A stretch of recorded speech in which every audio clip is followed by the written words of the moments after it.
So, you just got a copy of Wii Music and you want to learn how to play, huh? Well, lucky for you, I am what is known as a Wii Music Maestro. I have been considered to be pretty good at this game, so I'm going to give you some tips and tricks on how you can learn how to improve your craft.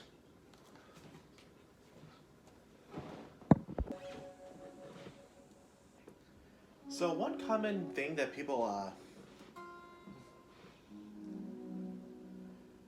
one common complaint people have is that they don't understand how to play the instruments properly. So here's a bit of a basic understanding for the guitar style. When you're strumming the guitar, you want to imagine the note plays exactly when you bounce your hand back up.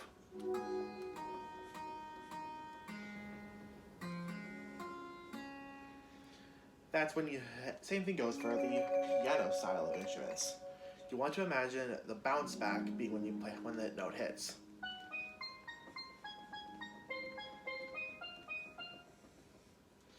Also, there are a few additional things that these instruments can do. For one, a fun thing, if you hold up or down on the control stick on the nunchuck, you can do a little flourish like that. For guitar style instruments, if you're playing the guitar on something that isn't the chord, so the melody, harmony, or bass, you can hold down the C button on the nunchuck and it'll play the chord. Pretty useful if you're trying to make a song that has two chords.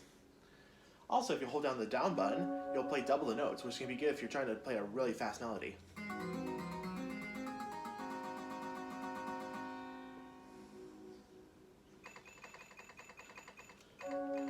For the trumpets, for the horn style of instruments, if you hold down the B button while you're playing, you could actually make different notes.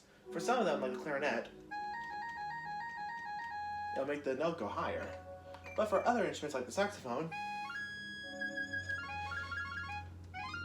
it'll do that kind of flourish. And for one last fun trick,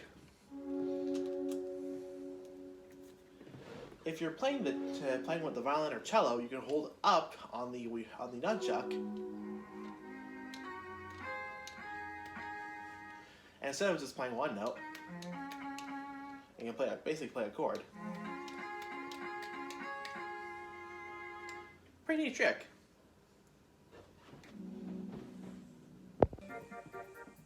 The next thing I want to talk about is a very common misconception about this game.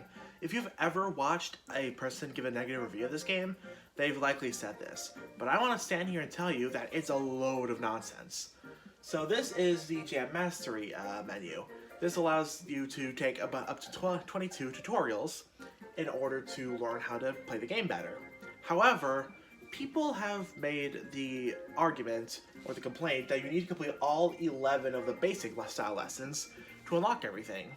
That is fully incorrect.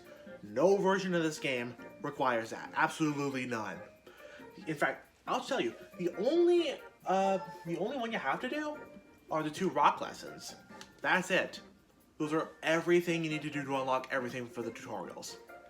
Everything else, the pop, march, jazz, classical, Hawaiian, reggae, Latin, tango, Japanese, electronic, all optional. They're all optional. And they're only there if you'll want to do them. And if you don't want to do them, there's no punishment. So, anyone who says that you have to complete all 11, they're lying. You should call them out, and you should make sure that this ends, because this piece of misconception has been around for way too long, and we need to get rid of it.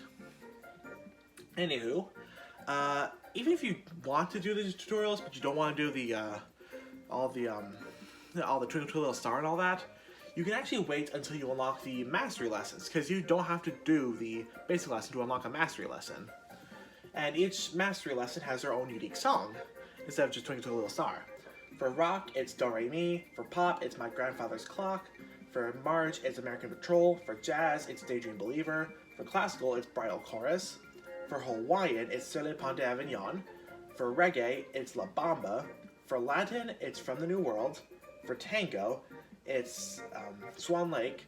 For Japanese, it's Sakura Sakura, and for electronic, it's Yarajaka. It's that simple. If you don't want to play Twinkle Little Star over and over again, you don't have to. Just do the 2 rock lessons when they come up, and that's it.